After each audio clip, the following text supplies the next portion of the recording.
Lelo pa Nyasa VoiceBox tafuna tikubweretseni kapena kuti tikudziwitseni za kafukufuku wanyuwani amene wabwera okhudzana ndi chisankho cha pa 16 September 2025.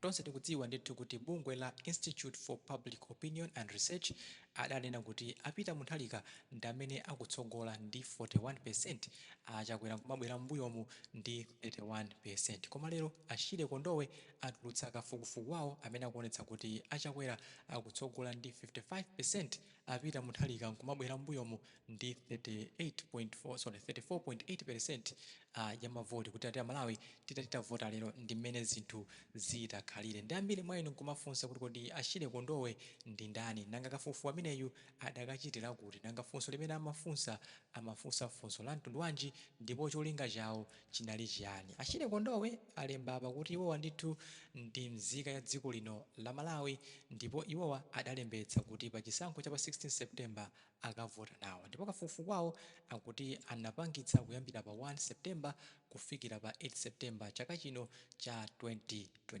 Iwowa akunenetsa kuti ayi anazungulira ndithu dziko lonse la Malawi wafunsa anthu 8 pa wodi ina iliyonse, ndipo anafunsa anthu okwanira 3664, ndipo funso limene amafunsa anthu amenewa alemba mchingerezi kunena kuti if elections were held today, which presidential candidate would you vote for? Muchichewa chomveka bwino kodi Amalawi titati takavota lero ndi president uti amene inuyo mungamuvotere. Nde akuti cholinga chake chinali kumvetsetsa kuti mwa anthu onse amene afuna kukhala president Amalawi ndi munthu uti amene inuyo mukuona kuti angakuthandizeni kuthetsa mavuto amene mumakumana nawo ngati mzika ya dziko lino. Nde atapanga zonse zija Shyley Kondowe ndi anzawo akuti pamene apeza kuti Amalawi ambiri akufunitsitsa kuti Chakwera ndi chipani chawo cha MCP apitirize kulamula dziko lino, ndipo wachiwiri wake pakubwera ndithu Profesa Peter Mutharika ndi chipani chawo cha DPP amene adzangopeza ndithu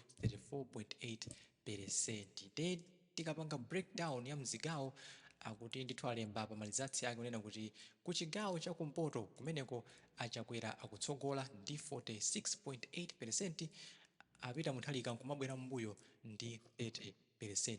Pa chigawo chapakati aliyense amanena kuti chigawo chapakati ndiye kuchipinda kwa Malawi Congress Party kumeneko Chakwera akuyembekezera kuti atha kuwina ndi 81.5%, pamene Mutharika akuyembekezereka kuti adzangopeza mavoti 12% okha. Ku chigawo chakumwera kumene ndithu chipani cha DPP chili champhamvu, kumeneko apita Mutharika akudzawina ndithu ndi 63.7%, poyerekeza ndi 23.1% imene Chakwera akuyembekezereka kuti ndithu adzapeza. Nde nkhani yayikulu ndi imeneyo. Shyley Kondowe atulutsa kafukufuku wawo amene akutsutsana ndi zimene bungwe la IPO idanena kuti apita Mutharika pakali pano ndi amene akutsogola ndipo Chakwera ndi amene akubwera mbuyo. Ndipo kafukufuku ameneyu waonetsanso ndithu kuti kodi kuma constituency osiyanasiyana a dziko lino ndi ma MP ati komanso zipani ziti zimene ndithu zikutsogola. Nde ife timangofuna tipangofanga focus pokhapo pa president kuti kwatuka kafukufuku wina